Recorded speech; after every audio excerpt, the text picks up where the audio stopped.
Hello, brilliant people. This is Jobber Bergaza, and welcome to Jobber Talks.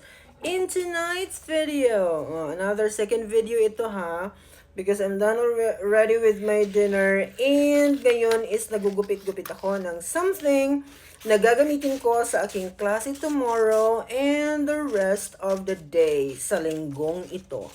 Sabi ni teacher, Teacher 1 pa lang po ako sa DepEd, sir. Nangangarap mag-abroad. Okay lang po ba?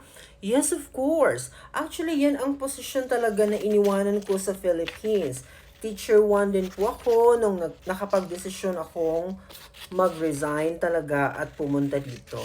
Mga my dear, focus kayo sa sasabihin ko ha. Ito yung naisip ko kasi. You know what? Nakita ko kasi yung self ko in the future na hindi ko gustong mangyari sa akin. Kapag pumupunta ako sa mga, for example, GSIS or sa mga bangko before, kasi nagpa-file kami ng loan together with my friends, ang daming matatanda. Tapos, kapag kinakausap, parang kumbaga may tinatanong ako ng mga teachers din doon, kinikwento nila na yung teacher na yon retired na many years ago, pero ngayon, yung kanyang pension kumbaga, kasi parang may ATM pa rin sila no nagagamitin to withdraw yung mga pension nila. Ang nangyayari pa rin daw mga my dear, parang may mga matatanda pa rin or retired na mga teachers na same pa rin yung ganap nila nung teachers pa sila.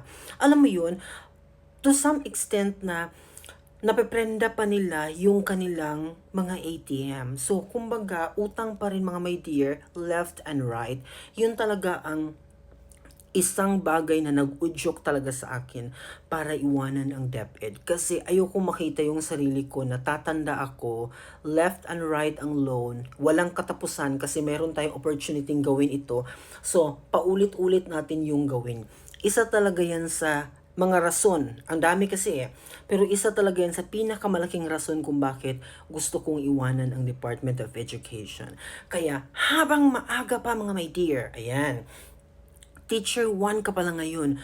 Go, go, go. Ayan. Lalo na kung hindi ka pa masyadong may edad. Ayan. Mas ideal talaga kasi medyo techy yung ating work. I have to say. So, kailangan talaga meron pa tayong enough energy para ibuhos sa ating mga actual classes. So, yun lang ang punto doon, okay?